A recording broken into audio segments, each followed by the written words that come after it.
But anyways, let's get back on track here. It all ties together though. It really does. I have written down here like about the open-mindedness, that open-mindedness equals self-control. You know, like when you're open-minded, you're not letting outside forces kind of ruin where your goal is at, right? When you're open-minded to other things of change, you're not going to let that fear close your mind up. You know what I mean? You have to kind of stay vigilant to stay open-minded and say, I've never used this tool to get through this, right? But I'm going to try that, and I'm going to remain open-minded so that I can maybe try to get through this. What do you have to lose? Yeah. You know what I mean? Yeah. Trying a new resource, a new tool, what do you have to lose? If it doesn't work, then you're where you started. Yeah. It's not like you're going backwards. No, I agree. And if it works, then you're ahead of the game. Sure. Right? Yeah. Why not be ahead of the game? You got another thing that you can teach someone else. And being ahead of the game, I mean, you can go both ways, right? Like even if you make the wrong decision, you're behind. There's no competition here, right? Like life's life. Yeah. Yeah, you learn your lesson and you keep going. Yeah. So what you need to try to do in this situation is put all of that kind of thinking aside, realize it's a bad habit, be more open-minded to the whole process of change. That's how you'll gain more control and start to recover. So exactly what you said, buddy. And that comes again from the negative thinking and already kind of saying you're not going to change and all that. So that just closes up. That just puts up a wall, puts up a limit. You know, and then you complain, right? Absolutely. I can't get over this. Well, you've built a wall that you've stuck yourself inside of. Yeah. And you need to change the way that you react. For sure. And the way that you think.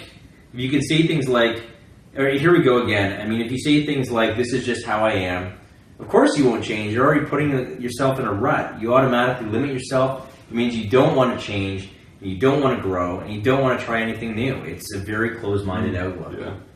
When you have the desire to change, it's like opening up a whole new world. It's like being born again. Every day there are all kinds of new things to do and new opportunities to explore. New foods to try, new dances to dance, new clothing to wear, new relationships to try. There are so many exciting new things in life. You need to get out there and start opening up your mind and your heart to anything that's new and different and possible. Absolutely. And I hope that everyone's kind of at that stage. If you've been watching frequently and practicing some of the stuff that we're talking about, even if not, I mean, we're just here to kind of shoot the shit and to help people realize this is okay. Yeah. This is okay. So if you're one of those people working or walking around saying to yourself, that's just the way I am, replace that thought with, it's time I changed. Just stop thinking in old patterns. That will keep you stuck. It will keep you from growing, and it will keep you from healing. If nothing changes, nothing changes. No. You know, like... It's the same whole insanity kind of thing. Like you do the same thing over and over again. Especially different results. Yeah. Time to step outside of that comfort zone. I like to think that now, maybe being in recovery, going through a lot of kind of therapies and opening up my...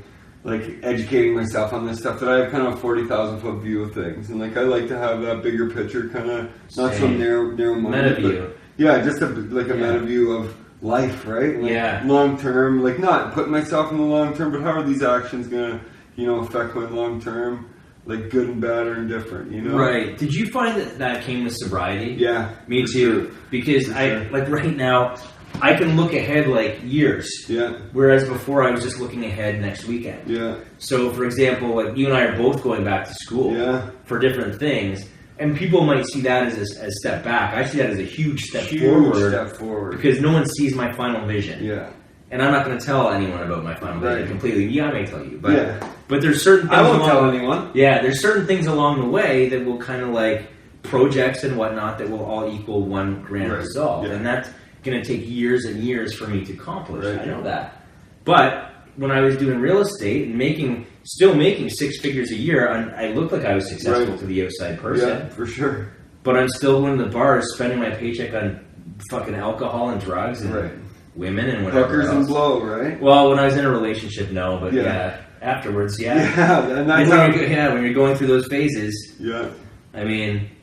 We can laugh about them now, right? Yeah, absolutely. Absolutely. That's what we limited ourselves to.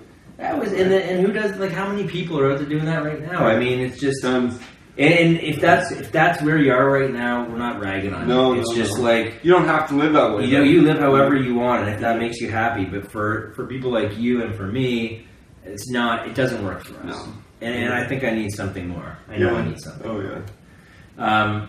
So it'll also keep you from experiencing a host of wonderful things that life has to offer. Procrastination is another great resistance behavior. If you're one of those people that say to yourself, yeah, I'm going to wait. This is a big one for me. I was a huge procrastinator.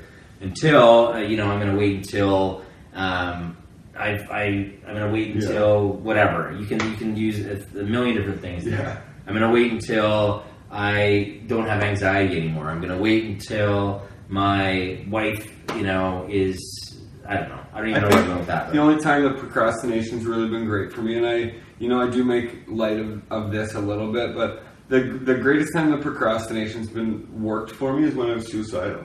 Really? Yeah. They're like, that's a positive. I'm suicidal, but I'm not going to I'll do it tomorrow. Well, okay, that's actually, I never thought of it that way. That's probably, I'm not saying procrastination is the greatest, but it maybe saved my life. Really? Because I would say, I'll do it tomorrow, that's a good procrastination. It is, yeah. And I don't know if I call it procrastination or if I call that just like...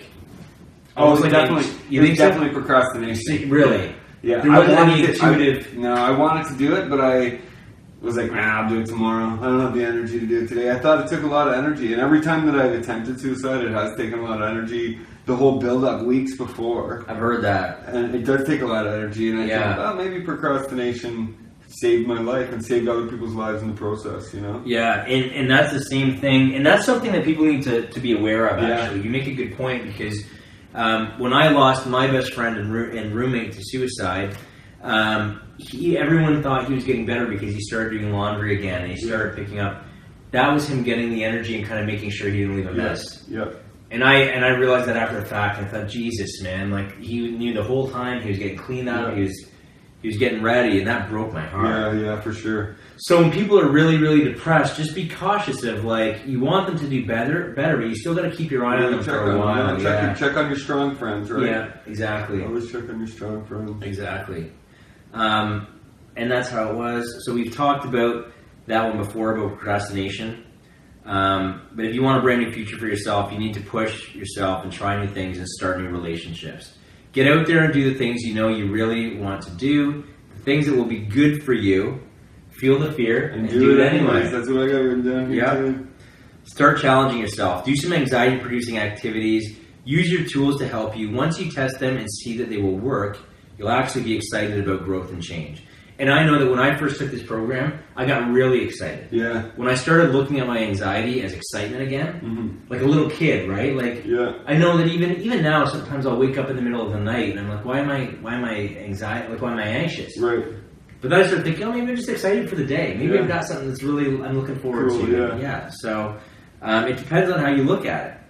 It's all about perspective, I think. It is. Your anxiety, right? It is, for sure. And you'll start to gain this incredible inner strength and security that won't ever go away. That's huge. Yeah. That's huge. With each time, it's going to get a little bit easier. Mm-hmm. Procrastination is a very heavy resistance behavior, and it's really effective. You can come up with 100,000 reasons why now is not a good time for just about anything. Well, it's now or never. What are you waiting for? Many people with anxiety tend to overanalyze. And if you're someone that overanalyzes, I was a big overanalyzer as well, and you overintellectualize, you need to understand that not everything is going to make sense. The best thing to do is to put a time limit on it and move on. Right. So this is where your just do it kind of thing comes in. When you're analyzing things constantly, you're still in your mind, and you can talk yourself in and out of things all day long.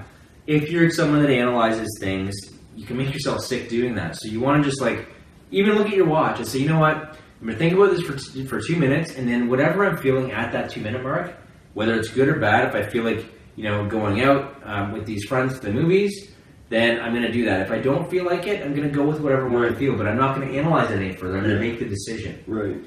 And that's putting safe boundaries on yourself, right? Right. Ultimately, that's saying, here's what I'm going to do. I'm going to try this. And if it doesn't work the first time, it might work the 10th time. Right, absolutely. Just keep doing it. Absolutely. So if you think about it for 2 minutes, if you need to, and then just let it go. Mm-hmm. Trust that you can also stop and eliminate this negative habit that needs to be broken. So everything that we talk about on here is a bad habit, and I hope people realize that. These are all things that we've been programmed with over time, and we're trying to unprogram. That's the way it'll take time. And it takes time. You know, it's built how many years to put in these bad habits? 30 years of anxiety and depression. Hopefully it won't take 30 years to unravel, but maybe it will. It does. You know, I don't think it will. I think as long as, it's like you said, man, you get in what you put in, right? So, I mean, if you work hard at it, we know that you can change a behavior within 21 days. Yep, for sure. So if you can continually tell yourself positive affirmations and sort of program your subconscious to match your positive dialogue and your compassionate self-talk, you'll be all right. Oh, it can be amazing. Yeah, you'll be more than all right. Yeah. You'll be fantastic. Yeah. Often people are afraid to change because they're afraid people around them may not like them or love them anymore. If you're making positive changes, the people around you who are truly meant to be a part of your life will adapt and support you. Any relationship you lose probably wasn't healthy to begin with. So we kind of said that before. Yeah. You can't change anyone else, but you can change yourself, and the other person has to change to maintain a relationship with you.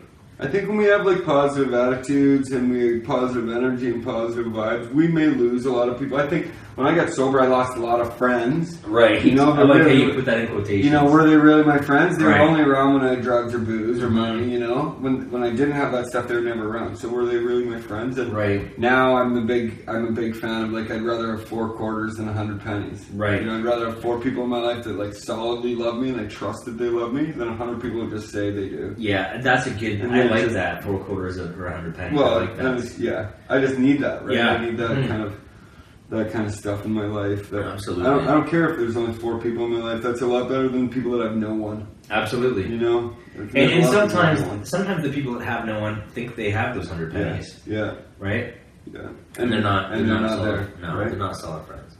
So secondary gains are what you get when you hold on to your anxiety and depression. A big one is getting attention. Stop and ask yourself if you're getting attention for this fear and avoidance. Remember, sometimes bad attention is better to people than no attention at all. So ask yourself that. Ask if your depression or anxiety or stress gets you attention. If you like that, that might be a reason you're holding on to it. Maybe you're the opposite and you don't want the attention, and that's how I was. And staying anxious and depressed, people tend to leave you alone. So I like to be left alone, especially when I was hungover and I didn't remember what I did the night before. Yeah. But I also like to be left alone. I just didn't want to. Sometimes I didn't want to answer my phone if it was work related. Just, I'm just going to be depressed and not. Yeah, it was easier. It sometimes seems like it is easier to be that way, right? But it like screws you up kind of longer term. Well, life's too short, man. Right. I mean, like it seems like it's the easier choice, but when is the easier choice ever the one that's worth it? Yeah. My buddy Shawn, it's funny, I have a lot of buddies named Shawn. My buddy Shawn McCann always says, if it's hard, I got to do it. He says, those are the things that I have to do. Those are the things that are usually worth it. Yeah. Yeah, that's when opportunity starts to come, when you do things that make you a little uncomfortable. You got to wake up before you go to work, right? That's right. This can give you a really good reason to avoid social situations. We're talking again about when people leave you alone. And even relationships. There's a better way to get attention in a healthy way. Mm-hmm. Ask for it. Ask for a hug. Ask for attention in a healthy way. If you need to talk to someone, tell them. If you need to feel love or more love from your partner, ask for that and let them know, rather than just kind of trying to get the attention in an unhealthy way. Expecting it without saying anything is just going to give you a resentment. Yeah. You know? Whatever happened to people being able to communicate, you know? The digital era. Yeah. It's a help for, say things like this, but it's the greatest miscommunicator on the planet. Absolutely. You know? I agree 100%. How many fights do you get in through text messages because no one can understand your tone or body language? Yeah. Mm-hmm. So figure out what it is that you need to and ask for it rather than using your anxiety and depression to get it. We also tend to think of decisions in terms of right and wrong. There are no wrong decisions. Stop thinking in terms of black and white. Again, we go to this black and white because that's how we are. And make the best decision you can based on the information that you have. Pick the one that feels the most right to you, and know that most decisions are reversible and retractable. Once the decision is made, move forward in the best way you can, and try for the most positive outcome. And if it doesn't work, you gave it your best shot, and you move on to something else. Gotcha. As you talked about, man, like, doesn't work, you learn. You live and you learn. It's not... They're growth spurts. I think failure is growth spurts, right? I think that the most successful people failed a shitload. They had to learn all those lessons. Yeah. So, can you believe that Oprah Winfrey was told she wasn't good for TV? Mm-hmm. That's crazy to me. Mm-hmm. Or that Michael Jordan was cut from his high school basketball team. exactly. Those are great. Unbelievable.